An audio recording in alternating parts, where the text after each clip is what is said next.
अस्सलाम वालेकुम। आप देख रहे हैं प्रोग्रामिंग बूथ और ये है हमारा लेक्चर 7 का पार्ट बी। पार्ट ए में हमने डिस्कस किया था वेरिएबल्स को कि पाइथन में वेरिएबल्स जो है ना हम किस तरह डिक्लेयर कर सकते हैं, किस तरह यूज़ कर सकते हैं। डिफरेंट डेटा टाइप्स के हमने वेरिएबल्स को विद एग्ज़ाम्पल जो है ना हमने देखा था। अगर आपने वो वीडियो नहीं देखी पहले जाके वो वीडियो देखें ताकि वेरिएबल्स के जो कॉन्सेप्ट्स है आपको वो क्लियर हो जाए। और उसके बाद जो है ना वो आप इस वीडियो को देख सकते हैं जो कि लेक्चर 7 का पार्ट बी। अब इस लेक्चर के हिस्से में हमने जो है ना वो पाइथन एडिटर पे जो है ना वो वेरिएबल्स के कुछ जो है ना वो कोड को जो है ना हम डिस्कस करेंगे, कुछ वेरिएबल्स के एग्ज़ाम्पल्स को डिस्कस करेंगे और उनको रन करके देखेंगे कि एक्चुअल पाइथन के एडिटर में हम जो है ना किस तरह वेरिएबल को डिक्लेयर करते हैं और किस तरह वेरिएबल की वैल्यू को हम जो है ना प्रिंट आउट कर सकते हैं।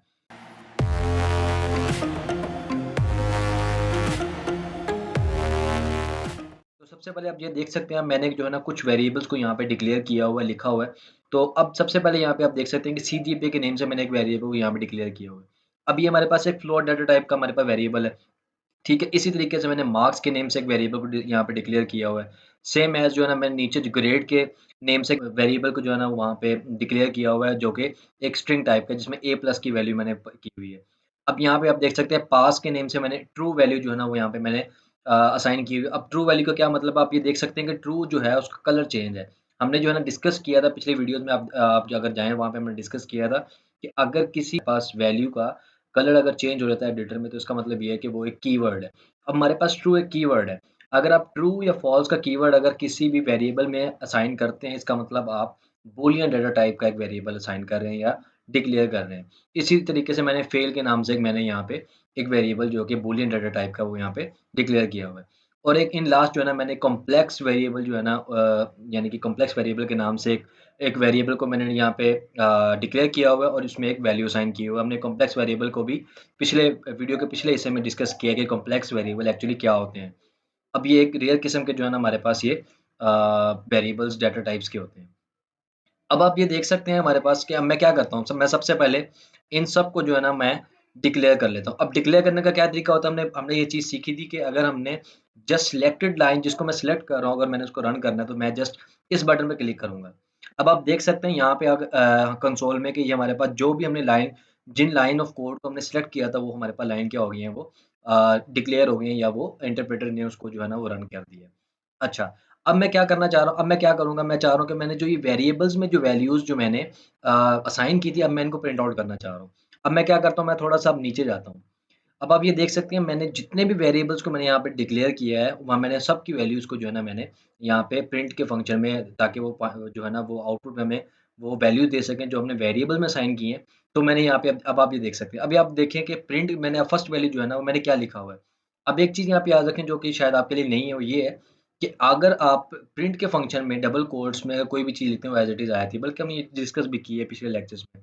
अच्छा, अब मैंने क्या किया है प्रिंट के फंक्शन में मैंने लिखा है कि वैल्यू इज़ सीजीपीए। अब सीजीपीए हमारा क्या था, हमारे पास पहला वेरिएबल था। अब सीजीपीए में क्या है 4। इसका मतलब ये है कि प्रिंट के अंदर मैं अगर सीजीपीए को मैं पास करता हूँ या लिखता हूँ, इसका मतलब है कि प्रिंट फंक्शन जो है ना वो 4 को आउटपुट में देगा। अच्छा, अब उसके बाद आप देखें मैंने कॉमा को यूज़ करने के बाद मैंने जो है वो यहाँ पे लिखा हुआ है type of the variable is. अब यहाँ पे आप ये चीज़ देख सकते हैं कि स्लैश एन मैंने यहाँ पे डाला हुआ है। स्लैश एन का मतलब ये है कि आप लाइन ब्रेकर यहाँ पे यूज़ कर रहे हैं। मतलब अगर आप चाह रहे हैं कि आपका आउटपुट में जो भी चीज़ आए मतलब कोई भी स्टेटमेंट आए, वो नेक्स्ट लाइन में आए। तो आप उसके लिए क्या करते हैं, आप स्लैश एन लिख देते हैं। अच्छा, इसके बाद जो है ना मैंने क्या किया है, मैंने टाइप का फंक्शन यूज़ करके मैंने उस सीजीपीए को उसमें मैंने जो है ना वो असाइन कर दिया या लिख दिया है। अब हमने डिस्कस किया था कि टाइप का फंक्शन क्या करता है, वो टाइप का फंक्शन हमें एक्चुअली उस वेरिएबल के डेटा टाइप के बारे में बता रहा होता है कि वो वेरिएबल किस डेटा टाइप का है। तो अब चलिए मैं जो है ना इस लाइन को जो है ना वो मैं यहाँ पे रन करने की कोशिश करता हूँ, कि हमारे पास एक्चुअली ये लाइन जो है ना आउटपुट में हमें क्या दे रही है। अब मैंने इसको रन किया, अब आप ये देख सकते हैं कि वैल्यू इज़ 4 जैसे कि एक्सपेक्टेड था कि सीजीपीए के जो वेरिएबल था उसमें हमने 4.0 असाइन किया हुआ था तो आउटपुट में भी 4.0 आ गया। अब उसके बाद हमने ये चीज़ लिखी हुई थी कि type of the variable is, अब आप ये देख सकते हैं क्लास फ्लॉट। अब ये क्लास फ्लॉट कैसे आया? ये आया हमारे टाइप के फंक्शन को यूज़ करते हुए। जब मैंने टाइप का फंक्शन यूज़ किया तो उसने हमें बताया कि ये जो 4.0 है, ये हमारे पास फ्लोट डाटा टाइप का है। तो ये टाइप का फंक्शन जो है ना हमें इस चीज़ में हेल्प कर रहा होता है कि जो वेरिएबल हम डिक्लेयर कर रहे हैं वो एक्चुअली उसकी टाइप बता रहा होता है हमें। अच्छा, अब उसके बाद जो है ना हमने ऐसे कि हमने सारे वेरिएबल को डिक्लेयर कर लिया, अब मैं सारी लाइन्स को जो है मैं जो है वो रन कर सकता हूँ। मैं क्या करता हूँ, मैं सारी लाइन्स को एक ही दफ़ा रन कर लेता हूँ। ये देखिए, अब मैंने इस सारी जो है ना लाइन्स को मैंने सेलेक्ट कर लिया, अब मैं इनको क्या करूँगा, रन करूँगा। अब आप ये देख सकते हैं कि सारी लाइन जब ये एग्ज़ीक्यूट हुई हैं, अब आप ये देखें कि हमारे पास जो है ना वो वैल्यू इज़ 75 जो कि हमने वहाँ पे लिखी हुई थी मार्क्स में। अब उसने उसके बाद जो है ना उसका उसने डाटा टाइप भी बता दी कि इसकी डाटा टाइप क्या है, वो इंट की है। अब आप नीचे चलते जाएँ, value is a plus, next variable में हमने ए प्लस को असाइन किया था, वो भी उसने प्रिंट आउट करके दे दिया और उसकी उसने जो है ना वो उसने डाटा टाइप भी बता दी कि वो स्ट्रिंग डाटा टाइप का है। इसी तरह आगे चलते रहें, हमारे पास जो है ना वो वैल्यू इज़ ट्रू। अब वैल्यू इज़ ट्रू जो है ना, जो हमने क्योंकि ट्रू हमने जो है ना उसमें पास की थी और उसने उसकी साथ ही साथ उसकी हमने उसकी डाटा टाइप भी बता दी कि वो बूल बूल का मतलब एक्चुअली क्या होता है, बूलियन डाटा टाइप। उसके बाद फॉल्स भी सेम जो है ना उसने प्रिंट आउट कर दिया और ये भी क्या है, बूलियन डाटा टाइप का है। अब इन लास्ट जो हमने वेरिएबल जो डिक्लेयर किया था वो किया था value is 1 plus 1 J. 1 plus 1 जे का मतलब ये था कि हमारे पास एक कॉम्प्लेक्स डाटा टाइप का जो है ना एक वेरिएबल है। तो देखिए उसने यहाँ भी एक बता दिया कि हमारे पास ये क्या है, ये एक कॉम्प्लेक्स डाटा टाइप जो है ना वो हमारे पास यहाँ पे प्रिंट आउट हो रही है। अच्छा, उसके बाद हमने डिस्कस किया था कि हम multiple in one single line of code हम मल्टीपल वैल्यूज़ को मल्टीपल वेरिएबल्स में असाइन कर सकते हैं। अब देखिए मैंने यहाँ पे जो है ना एक line single line of code में मैंने मल्टीपल वेरिएबल्स में मल्टीपल वैल्यूज़ को जो है ना असाइन किया हुआ है। अब आप देखें जो वेरिएबल्स मैंने ऊपर असाइन किए हुए थे वही वेरिएबल्स मैंने नीचे असाइन कर लिए। ये समझाने के लिए कि एक तो ये चीज़ हमने पढ़ी थी कि वेरिएबल्स जो है ना ओवरराइड कर जाते हैं। एक तो ये चीज़ कि जो वेरिएबल्स हैं वो ओवरराइट हो जाएँ। अब आप देखेंगे कि यहाँ पे सेम वेरिएबल्स में डिफरेंट वैल्यू जो है ना वो जा रही होंगी, इसका मतलब वेरिएबल्स ओवरराइट हो रहे थे, मतलब कि सिमेंटिक डायनामिक सिमेंटिक्स जो है ना वो यहाँ पे यूज़ हो रही होगी। उसके बाद अब कैसे हो रहा है, मैंने क्या किया, सारे वेरिएबल्स वैसे लिख दिए, CGPA, comma, marks, comma, grade, comma, pass, comma, fail, सारे मैंने वेरिएबल्स तरह लिख लिए। उसके बाद मैंने क्या किया, मैंने वैल्यूज़ को चेंज कर दिया ताकि आउटपुट में आपके पास जो वैल्यूज़ आ रही हैं, आपको पता लग रहा हो कि एक्चुअली जो वैल्यूज़ जो हैं वो ओवरराइट हो भी रही हैं या नहीं हो रही।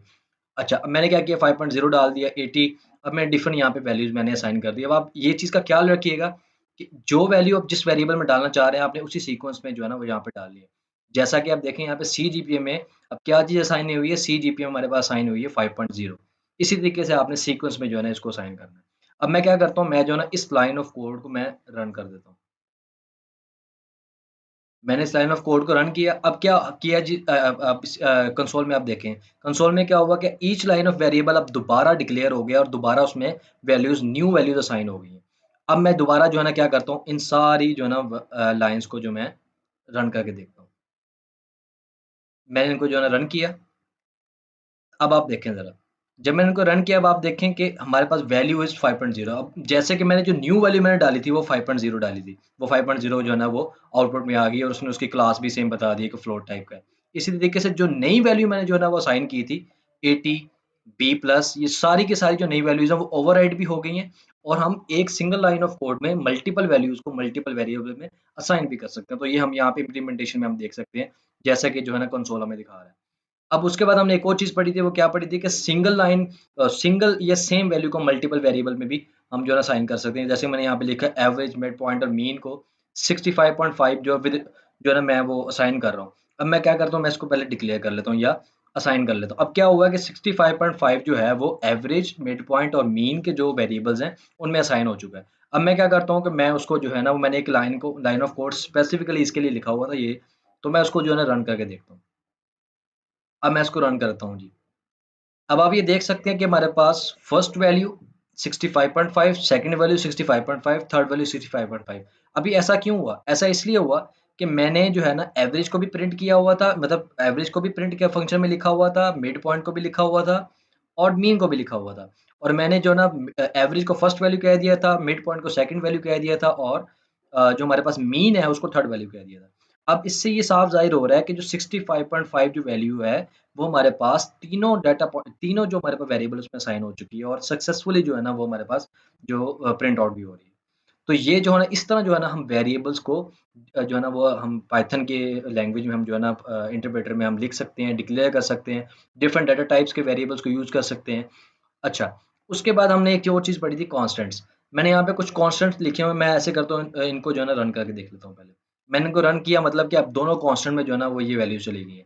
अब मैं इनको प्रिंट आउट भी करके देख लेता हूँ। मैंने उनको सिलेक्ट किया और प्रिंट आउट कर लिया। अब आप देख सकते हैं कि value of pi is 3.14 and value of alpha 0.05।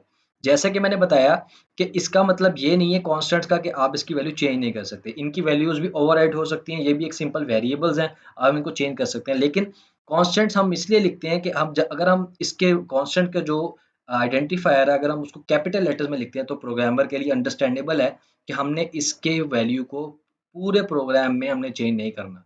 तो मैं इसके वैल्यू को पूरे प्रोग्राम में चेंज नहीं करूँगा। तो एक अंडरस्टैंडेबल सी चीज़ है कि मैं इसको नहीं चेंज करूँगा। उसके बाद जो है ना वो आखिरी चीज़ जो हमने पढ़ी थी वो थी कन्वर्जन ऑफ डाटा टाइप्स। मैंने कहा था कि आप डाटा टाइप में जो है ना वो डिफरेंट डाटा टाइप को कन्वर्ट कैसे कर सकते हैं। तो मैंने यहाँ पे 2 जो है ना वो लाइन ऑफ कोड लिखे हुए हैं, तो मैं इसको पहले रन करता हूँ। मैंने किया क्या हुआ है? मैंने ये किया हुआ है कि मार्क्स नाम का जो हमारे पास वेरिएबल तो हमने पहले यूज़ किया हुआ है। तो आप देख सकते हैं ये मार्क्स नाम का और दूसरा सीजीपीए नाम का। तो सीजीपीए नाम का जो हमारे पास जो हमारे पास वेरिएबल है, मैंने इन दोनों को जो है ना वो कन्वर्ट करने की कोशिश की है। मैं इसको ऐसे करता हूँ कि मैं इन दोनों को प्रिंट आउट करता हूँ। जब मैंने प्रिंट आउट किया तो आप देख सकते हैं मार्क्स में हमारे पास जस्ट 80 था। मतलब 80 एक इंटीजर टाइप का हमारे पास नंबर था। तो लेकिन जब मैंने फ्लोट के फंक्शन में उसको लिखा तो उसने हमें आउटपुट में क्या दिया 80.0। 80.0 का मतलब ये है कि अब ये फ्लोट डाटा टाइप का जो है ना वेरिएबल बन चुका है। इसी तरीके से इंट में जो है ना सीजीपीए जब मैंने डाला, सीजीपीए एक्चुअली हमारे पास पहले जो हमारे पास जो एक्चुअली जो सीजीपीए में था वो 5.0 था। जो हमने जब हमने सीजीपीए का वेरिएबल जब हमने डिक्लेयर किया था, तो उसमें 5.0 का हमने जो है ना वो हमने वैल्यू हमने असाइन की थी। आप देख सकते हैं यहाँ पे ये 5.0 हमने यहाँ पे असाइन की थी। लेकिन जब मैंने उसको इंट के फंक्शन में जब मैंने सीजीपीए को लिखा तो उसने आउटपुट में जस्ट 5 दिया। इसका मतलब ये है कि अब 5 या सीजीपीए का जो वेरिएबल है वो इंट डेटा टाइप में कन्वर्ट हो चुका है। तो इस तरह जो है ना वो हम different constants, conversion of data types और variables of different data types जो है ना हम पाइथन के इंटरप्रेटर या पाइथन प्रोग्रामिंग लैंग्वेज में यूज़ कर सकते हैं।